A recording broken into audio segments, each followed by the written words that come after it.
Welcome to the How-To video series by Massey Ferguson.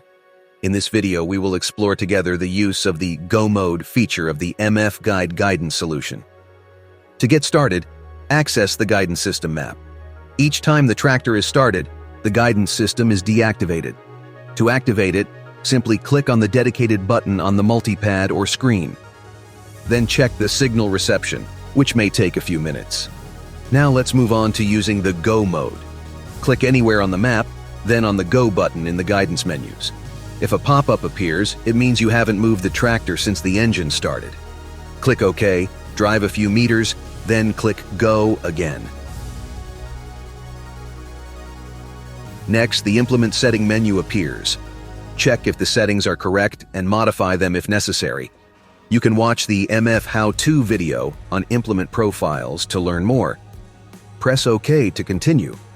Then, choose the type of guidance line you want from the three options offered.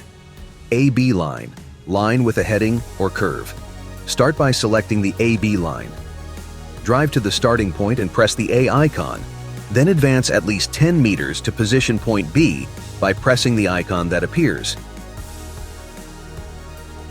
You can also give a name to this new line to easily find it. The generated guidance lines appear on the screen. Then advance and activate the guidance by clicking on the Guidance Engagement button, and your tractor will automatically follow these new lines. Now let's move on to the line defined by a heading.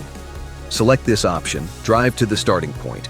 Orient the tractor in the desired direction relative to your headland. The heading angle is displayed. You can adjust it manually if necessary and press the Validation button.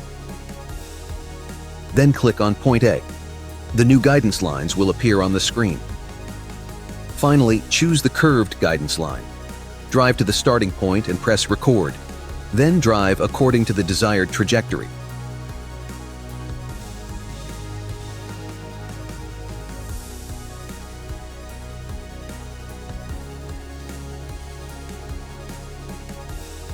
You can switch to straight line mode at any time if necessary using the Pause button.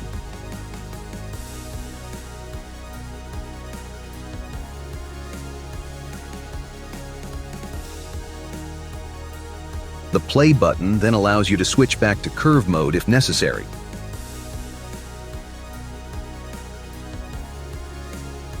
Finally, press the Stop button to validate the trajectory. The new guidance lines appear and are calculated based on the reference line you have drawn. You are now ready to fully enjoy this feature in the field. It's your turn to try.